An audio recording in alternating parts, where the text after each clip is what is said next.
رب اشرح لي صدري ويسر لي أمري واحلل عقدة من لساني يفقهوا قولي واجعل لي وزيرا من أهلي. I want to show you a kind of a sad ending in the Quran that will reveal to you the reality of this world. Now this is in chapter 44 verse 17 and onwards, the story of Moses and Pharaoh.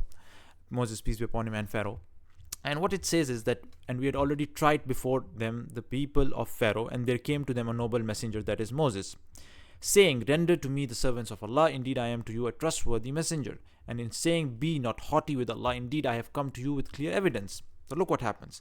And indeed I have sought refuge in my Lord and your Lord, lest you stone me, and if you do not believe me, then leave me alone. And finally, he called to his Lord that these were a criminal people. Allah said, then set out with my servants by night. Indeed you are to be pursued, and leave the sea in stillness. Indeed they are an army to be drowned. And now look what happens. Look what happens. How much they left behind of gardens and springs, and crops and noble sights, and comfort wherein they were amused. And thus we caused to inherit it another people. And the heaven and the earth wept not for them, nor were they reprieved. And we certainly saved the children of Israel from the humiliating torment. Subhanallah. Think about the reality of this world.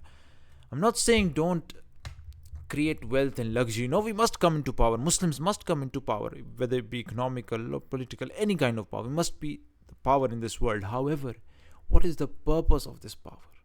To establish the kingdom of Allah, to the rules of Allah on this earth, right? Not to become arrogant and transgress the limits of Allah. Because you see what happened, the ultimate result, you'll have to leave all of this here. Whatever luxuries you have, no matter how rich you are, everything is going to be left behind. And what's going to be there with you are your deeds, and what's in your heart, your intentions and your deeds, right? And it's so sad that Pharaoh, what did he leave behind? How much they left behind of gardens and springs and crops and noble sight, comfort. Where is that all gone? How is it benefiting him? How did he benefit the world with all what he had, right? So whatever you have, you're going to leave it behind. So use it to have a better hereafter, or you can use it to destroy your hereafter. May Allah help us build our hereafter with the wealth.